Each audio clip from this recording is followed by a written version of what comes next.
Thank you all. Please be seated.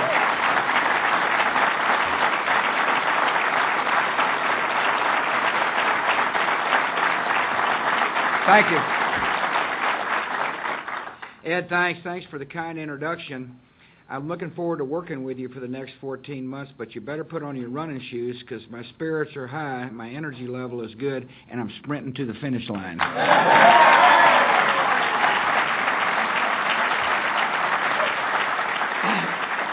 I congratulate you on your 30th anniversary as the president.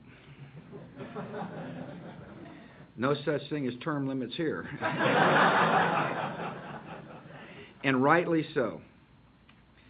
Because Ed is a person who has taken the conservative movement from one that used to meet in a phone booth here in Washington to a robust group of folks who are shaping policy in Washington, D.C. As a matter of fact, you got a little bigger phone booth these days than you did 30 years ago. I appreciate all you've done, and I really want to thank Heritage. One of the interesting things about the Heritage legacy is that the folks here have been tireless advocates, tireless champions of liberty and free enterprise and democracy and religious freedom. These are values that came under attack on September the 11th, 2001.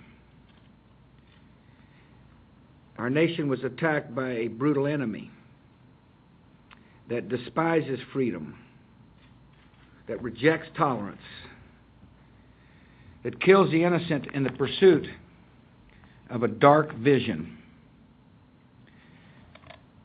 These folks believe that it's okay to subjugate women and indoctrinate children and murder those who oppose their harsh rule.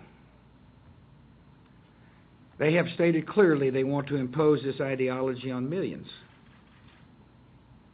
They're at war with America because they hate what they stand for and they understand we stand in their way. And so today I've come to talk to you about the war on terror,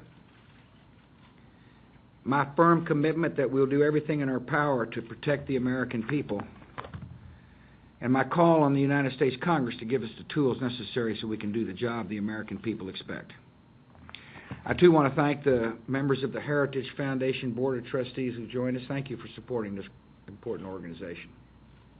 I can't tell you how important it is to have good centers of thought in Washington, D.C., people who are willing to look at today's problems and come up with innovative solutions based upon sound principle to solve those problems. And that's how I view Heritage. I thank all the members and guests who've joined us today as well. It's a pleasure to be with you. It's been now more than 6 years since the enemy attacked us on September the 11th, and we are blessed that there has not been another attack on our soil. With the passage of time, the memories of the 9/11 attacks have grown more distant. And for some, there's a temptation to think that the threats to our country have grown distant as well. They have not. The terrorists who struck America that September morning intend to strike us again. We know this because the enemy has told us so. Just last year, Osama bin Laden warned the American people, quote, "Operations are under preparation, and you will see them on your own ground once they are finished." 7 months later, British authorities broke up the most ambitious known al-Qaeda plot since the 9/11 attacks. A plot to blow up passenger airplanes flying over the Atlantic toward the United States. Our intelligence community believes that this plot was just 2 or 3 weeks away from execution. If it had been carried out, it could have rivaled 9/11 in death and destruction. The lesson of this experience is clear. We must take the words of the enemy seriously. The terrorists have stated their objectives. They intend to build a totalitarian Islamic empire encompassing all current and former Muslim lands stretching from Europe to North Africa, the Middle East, and Southeast Asia. In pursuit of their imperial aims, these extremists say there can be no compromise or dialogue with those they call infidels, a category that includes America, the world's free nation, Jews, and all Muslims who reject their extreme vision of Islam. They reject the possibility of peaceful coexistence with the free world. Again, hear the words of Osama bin Laden last year: "Death is better than living on this earth with the unbelievers among us." History teaches us that underestimating the words of evil and ambitious men is a terrible mistake. In the early 1900s, the world ignored the words of Lenin as he laid out his plans to launch a communist revolution in Russia. And the world paid a terrible price. The Soviet Empire he established killed tens of millions and brought the world to the brink of thermonuclear war. In the 1920s, the world ignored the words of Hitler as he explained his intention to build an Aryan superstate in Germany, take revenge on Europe, and eradicate the Jews. And the world paid a terrible price. His Nazi regime killed millions in the gas chambers and set the world aflame in war before it was finally defeated at a terrible cost in lives and treasure. Bin Laden and his terrorist allies have made their intentions as clear as Lenin and Hitler before them. And the question is, will we listen? America and our coalition partners are listening. We have made our choice. We take the words of the enemy seriously. Over the past 6 years, we have captured or killed hundreds of terrorists. We have disrupted their finances. We have prevented new attacks before they could be carried out. We removed regimes in Afghanistan and Iraq that had supported terrorists and threatened our citizens, and in so doing, liberated 50 million people from the clutches of tyranny.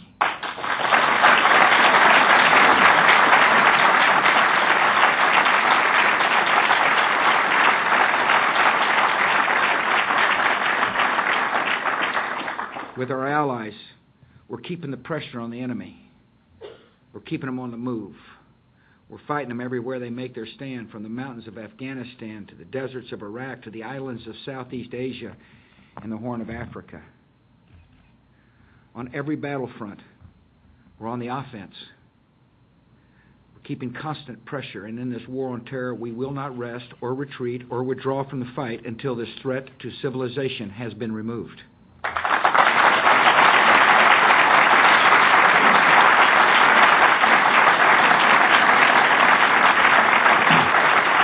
I fully understand that after 6 years, the sense of imminent danger has passed for some. And it can be natural for people to forget the lessons of 9/11 as they go about their daily lives. I just want to assure you that I'll never forget the lessons of September the 11th, and nor will the people with whom I work. I know that when I discuss the war on terror, some here in Washington, D.C., dismiss it as political rhetoric, an attempt to scare people into votes. Given the nature of the enemy and the words of its leaders, politicians who deny that we are at war are either being disingenuous or naive. Either way, it is dangerous for our country. We are at war, and we cannot win this war by wishing it away or pretending it does not exist.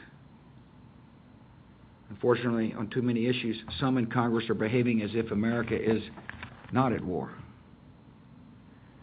For example, in a time of war, it is vital for the President to have a full national security team in place. And a key member of that team is the Attorney General. The job of the Attorney General is essential to the security of America. The Attorney General is the highest ranking official responsible for our law enforcement community's efforts to detect and prevent terrorist attacks here at home. I've selected an outstanding nominee to fill this vital role, Judge Michael Mukasey.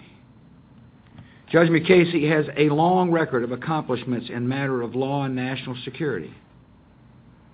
He has been praised by Republicans and Democrats alike as a man of honesty, intellect, fairness, and independence. Judge Mukasey provided nearly 6 hours of testimony. He patiently answered more than 200 questions at the hearing. He's responded to nearly 500 written questions less than a week after his hearing. Yet the Senate Judiciary Committee has been holding up his nomination.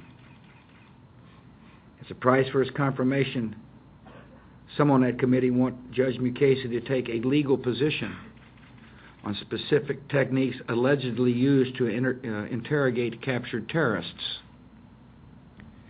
As Judge Mukasey explained in a letter to committee members, he cannot do so for several reasons. First, he does not know whether certain methods of questioning are in fact used because the program is classified, and therefore he is in no position to provide an informed opinion. He has not been read into the program and won't until he is confirmed and sworn in, won't be until he is confirmed and sworn in as the Attorney General. Second, he does not want an uninformed opinion to be taken by our professional interrogators in the field as placing them in legal jeopardy. Finally, he does not want any statement of his to give the terrorists a window into which techniques we may use and which ones we may not use. That could help them train their operatives to resist questioning and withhold vital information we need to stop attacks and save lives. In the war on terror, intelligence is one of the most crucial tools for our defense. If a captured terrorist has information about a plot against our homeland, we need to know what he knows. And so that's why I put in place, under the CIA, a program to question key terrorist operatives and its leaders.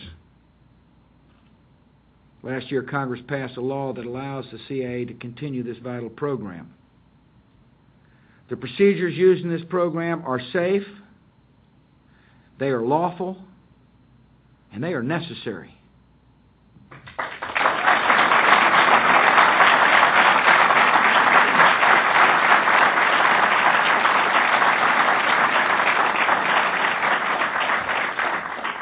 Senior leaders in the House and the Senate from both political parties have been briefed on the details of this program. It's wrong for congressional leaders to make Judge Mukasey's confirmation dependent on his willingness to go on the record about the details of a classified program he has not been briefed on. If the Senate Judiciary Committee were to block Judge Mukasey on these grounds, they would set a new standard for confirmation that could not be met by any responsible nominee for Attorney General. And that would guarantee that America would have no Attorney General during this time of war. By any measure, Judge Mukasey is eminently qualified to be the next Attorney General. And now, after allowing his nomination to languish for 41 days, the Senate Judiciary Committee is scheduled to vote for next Tuesday. Senate leaders must move this nomination out of committee, bring it to the Senate floor, and confirm this good man.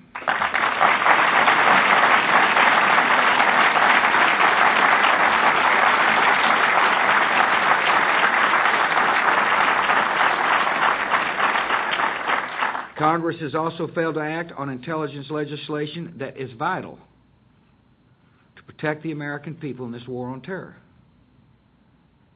Stopping new attacks on our country requires us to make sure we understand the intentions of the enemy. We've got to know what they're thinking and what they're planning.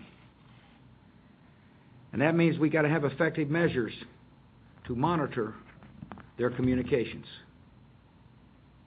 This summer, Congress passed the Protect America Act, We strengthen our ability to collect foreign intelligence on terrorists overseas. And this good law closed a dangerous gap in our intelligence. Unfortunately, they made this law effective for only 6 months. Problem is that Al-Qaeda doesn't operate on a 6-month timetable.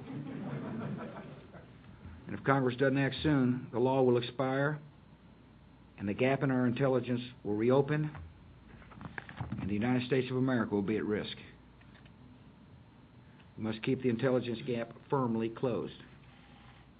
If the terrorists are communicating with each other and are plotting new attacks, we need to know what they're planning.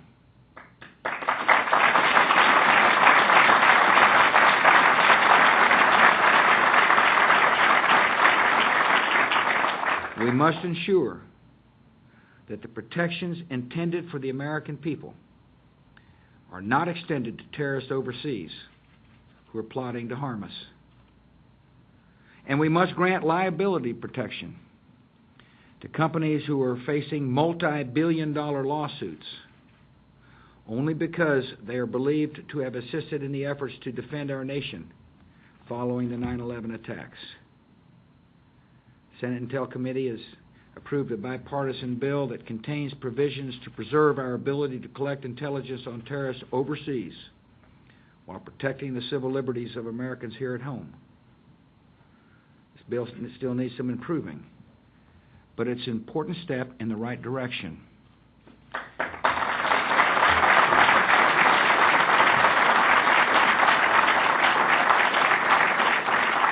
Time is of the essence, and the full Senate and the House of Representatives need to get past a good bill and get it to my desk promptly so our intelligence professionals can continue to use the vital tools of the Protect America Act to keep us safe.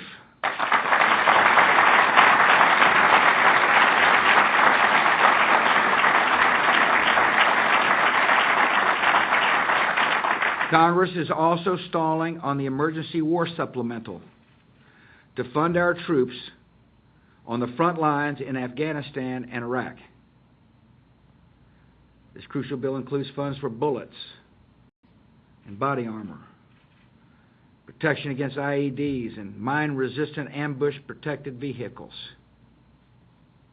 Congress should be able to move the supplemental quickly. There's no reason why they're not moving the supplemental. After all, it had more than 8 months to study most of its provisions. In fact, nearly 75% of the funding request in the supplemental was submitted along with my annual budget in February of this year. The supplemental is critical for our troops, and Congress should not go home for the holidays while our men and women in uniform are waiting for the funds they need.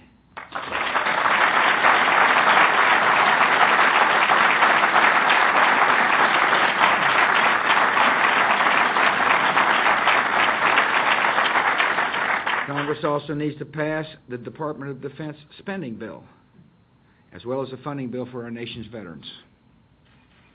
There are reports that congressional leaders may be considering combining the funding bills for our military and our veterans together with a bloated labor, health, and education spending bill. It's hard to imagine a more cynical ploy than holding funding for our troops and our wounded warriors hostage in order to extract $11 billion in wasteful Washington spending. If the reports of this strategy are true, I will veto such a 3-bill pileup.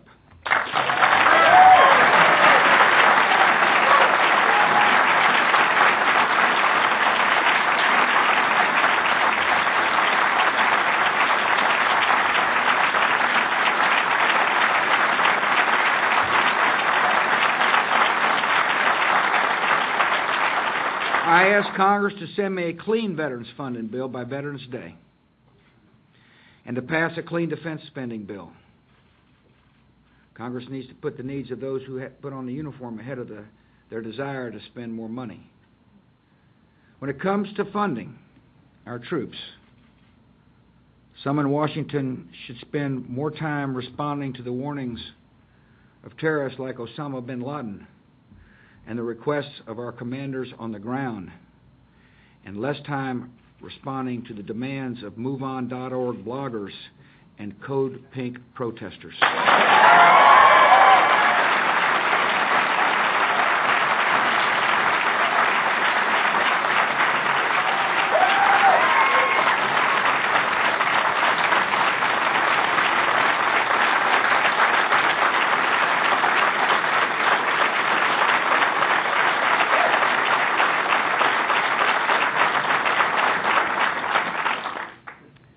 Here's the bottom line.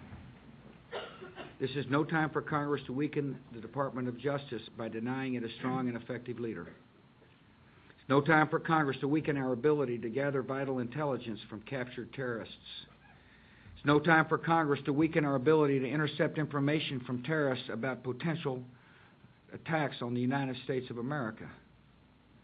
And this is no time for Congress to hold back vital funding for our troops as they fight al-Qaeda terrorists and radicals in Afghanistan and Iraq. In the struggle against the terrorists and extremists, I hope I made my strategy clear today, that we will keep constant pressure on the enemy in order to defend the American people. We will fight them overseas so we do not have to fight them here at home.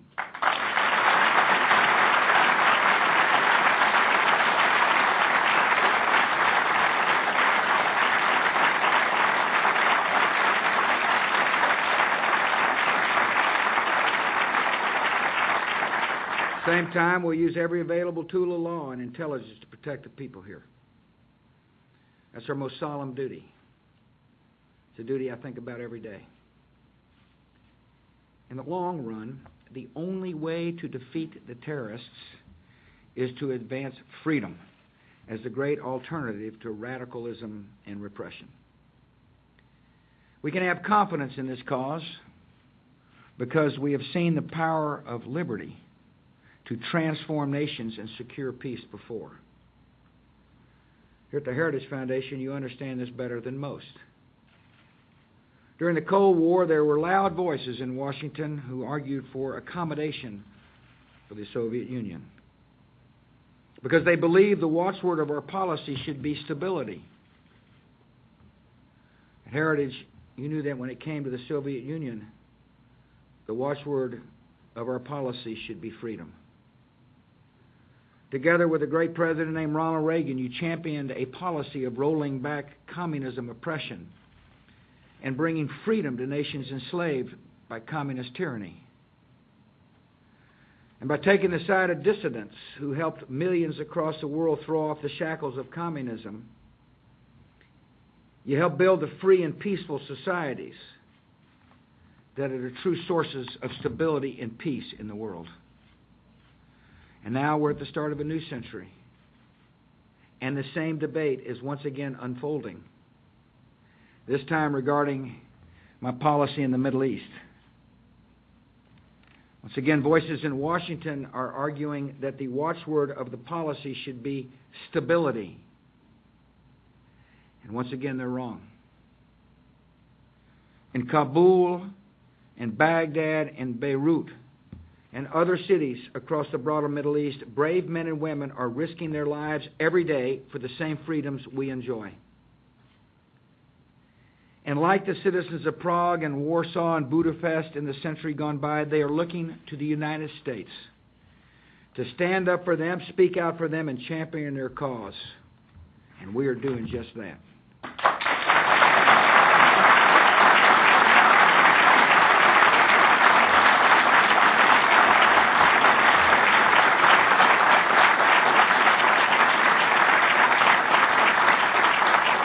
We are standing with those who yearn for liberty in the Middle East, because we understand that the desire for freedom is universal, written by the Almighty into the hearts of every man, woman, and child on this earth.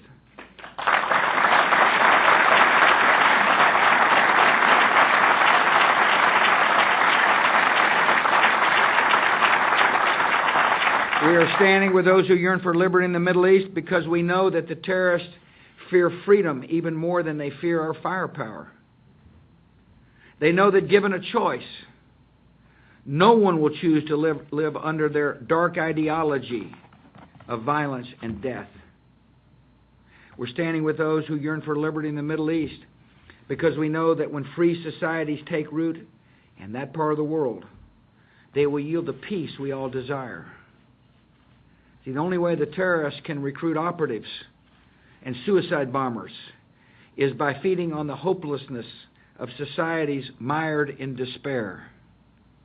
And by bringing freedom to these societies, we replace hatred with hope. And this will help us to marginalize the extremists and eliminate the conditions that feed radicalism and make the American people more secure. The lessons of the past have taught us that liberty is transformative. And I believe 50 years from now, an American president will be speaking to Heritage and say, thank God that generation that wrote the first chapter in the 21st century understood the power of freedom to bring the peace we want.